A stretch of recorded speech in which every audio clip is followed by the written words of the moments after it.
দেশ স্বাধীন হওয়ার পর আমি সবার আগে ঘুরতে চলে গিয়েছি। আসসালামু আলাইকুম এভরিওয়ান, অনেকদিন পর সবার সাথে দেখা। আশা করি সবাই খুব ভালো আছেন। আর স্বাধীন দেশে এটা আমার প্রথম ব্লগ, সো আশা করি আপনারা পুরো ব্লগটি দেখবেন।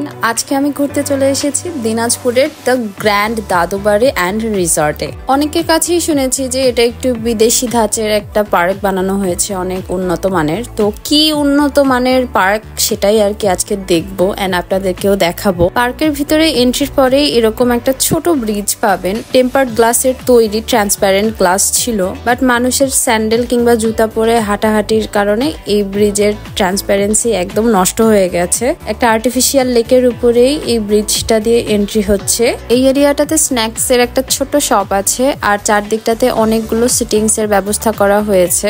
সেই সিটিংস গুলো এই আর্টিফিশিয়াল লেকটাকে ঘিরেই করা হয়েছে, কিন্তু আজকে ওই লেকে কোনো পানি ছাড়েনি। আমি একটা পানি শূন্য লেকের পাশে বসে ড্রিঙ্কস খাচ্ছিলাম। আমার এত খারাপ লাগছিল, 100 টাকার টিকিট ফেয়ার দিয়ে আমি যদি পুরো ভিউটা এনজয় না করতে পারি, দেন আমার আজকে আসাটাই বৃথা লাগতেছে। এবার চলে যাব পার্কের ভিতরের দিকটাতে, পুরো এরিয়াটা ঘুরে দেখার জন্য। এই পুরো এরিয়াটা এত সবুজ, এত গাছপালা। এই এরিয়ার নাম দাদুবাড়ি পার্ক না হয়ে গ্রিন ভ্যালি পার্ক নাম হলে যেন বেশি মানানসই হতো। এখানে একটি বিশাল বড় হল রুম রয়েছে, আর এই হল রুমের রুফ আর ফাসাদ দুটোই বেশ ইউনিক অ্যান্ড ডিফারেন্ট। উপরে রুফিং ফেব্রিক ব্যবহার করা হয়েছে, যেটা কিনা ওয়াটারপ্রুফ।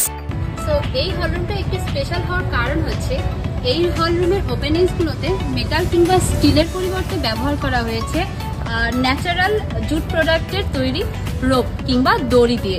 এই রোপগুলো প্রচুর পরিমাণে ক্রস ভেন্টিলেশন করলেও এই রোপগুলো দিয়ে আসলে কতটা সিকিউরিটি মেনটেন হচ্ছে আমার জানা নেই। কিন্তু একটা মাল্টিপারপাস রুমে আসলে এমন কোনো প্রয়োজনীয় ফার্নিচার কিংবা এলিমেন্ট থাকে না যেটা সিকিউর করা আমাদের খুব জরুরি হয়ে থাকে, কিন্তু প্রপার পরিমাণের ভেন্টিলেশনটা এই রোপের দ্বারা খুব সুন্দর হয়ে যাচ্ছে। এটা একটি ইকো ফ্রেন্ডলি একটি পার্ক।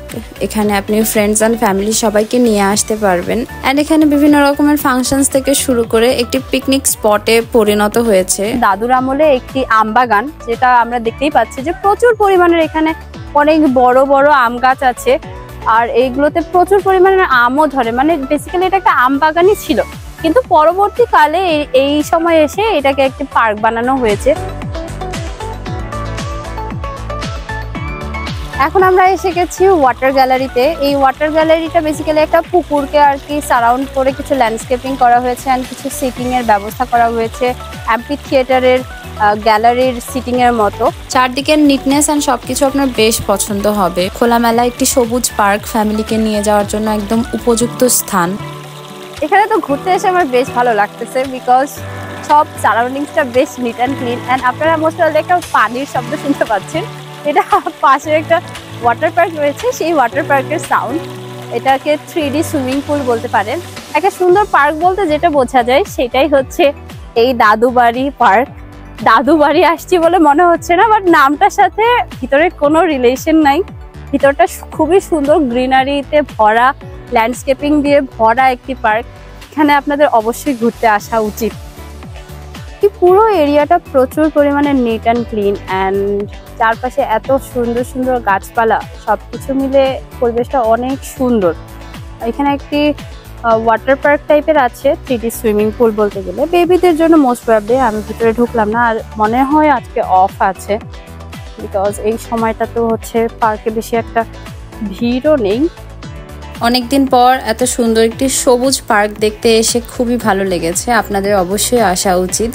আজকে এই পর্যন্তই, দেখা হবে আরেকদিন। আল্লাহ হাফেজ।